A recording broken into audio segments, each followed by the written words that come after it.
What's up, everybody? Welcome back to Pens and Tea. My name is Carrie, and today I'm going to show you how to clean any Aurora 88 or any Aurora Optima fountain pen. So one that looks like this.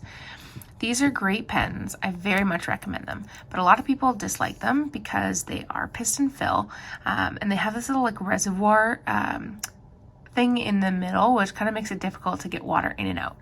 But they're actually not that hard to clean. They're actually really, really easy to clean. And I want to show you how.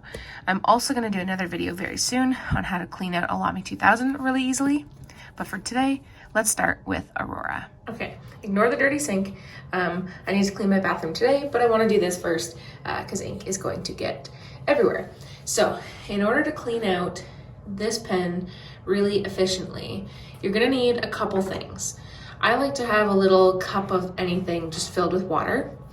And you're gonna need a booger sucker and an ink syringe. Any syringe really, as long as it is a blunt tip syringe. So, you know, no accidents. And this just helps suck up all the water and flush out the ink really, really quickly. So I'm gonna set these aside. When I clean this, obviously I'm gonna unscrew. I always take a look in the cap, see if there's any ink or anything like that. This one looks clean, so I'm gonna put that to the side. Next thing I do is just expel out all of the excess ink. I'm gonna try and do this so that you can see. It's gonna be really awkward. As you can see, basically just one drop came out. I'll wash it away just so it doesn't stain. And then this part is up to you. It does waste a little bit of water, but it makes your life significantly easier when you clean it. I like to rinse out the nib and the feed, because that takes a giant chunk of the ink and water out. And then what I just do is I expel it again. As you can see, it goes everywhere. If you go slower, it won't, but I don't have the patience, so.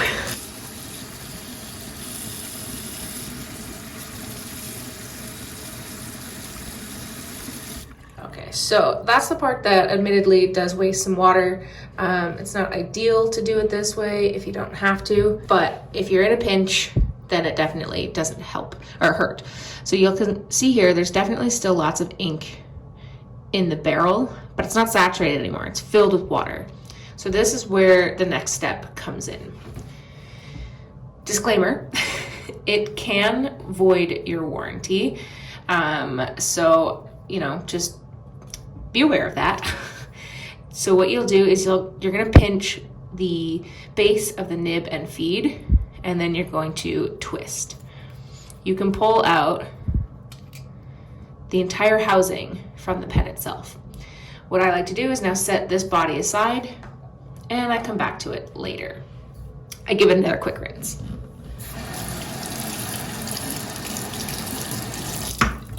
This is where the booger sucker helps, because you can actually put the entire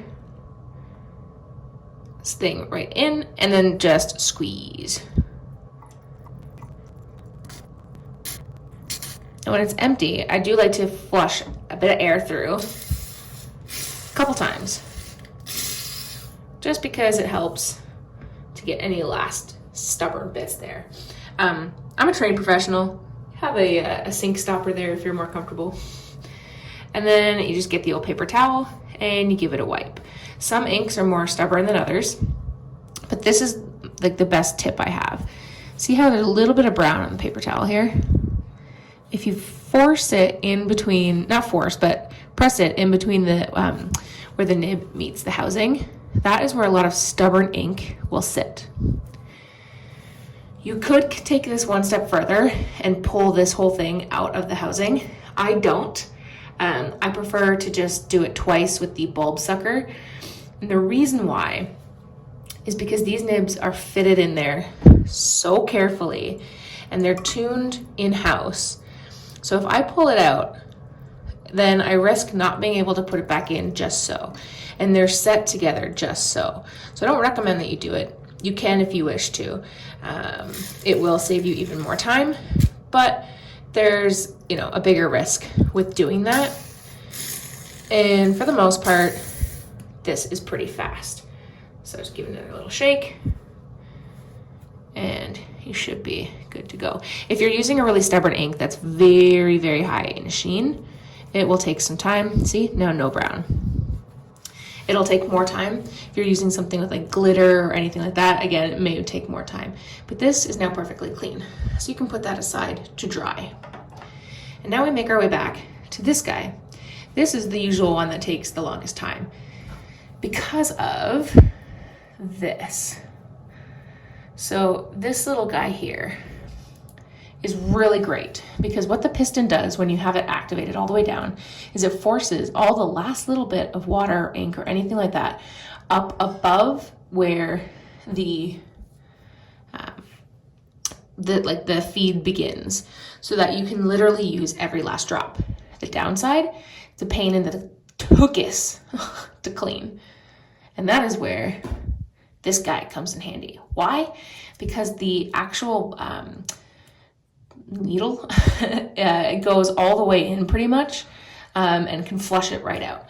So you take your syringe, you fill it all the way up with water as much as you can, and then about 3 flushes later, just blast it. See, already way clean. And you take it again. Basically, you stick it through the, try and empty that out. You stick it through the hole where that feed normally goes in. Right, like this.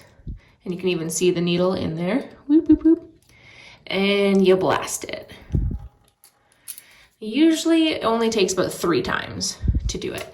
Again, if you've got a super stubborn ink, you got a purple, shimmer, whatever, it may take a little bit more. So now just kind of give it a shake, a shimmy shake, and then I bring that feed back up, and by feed I mean piston, because if there's any color whatsoever, it will show me here, and I don't see any. So I know that it is clean. And I just kind of shake it out a couple more times, and just like that, you're done.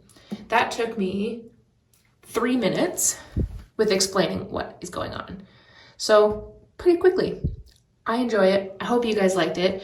If you found that helpful, let me know. If you want to see more like it, let me know. Hit that like and subscribe. And as always, I love you, and I'll see you next time. Bye.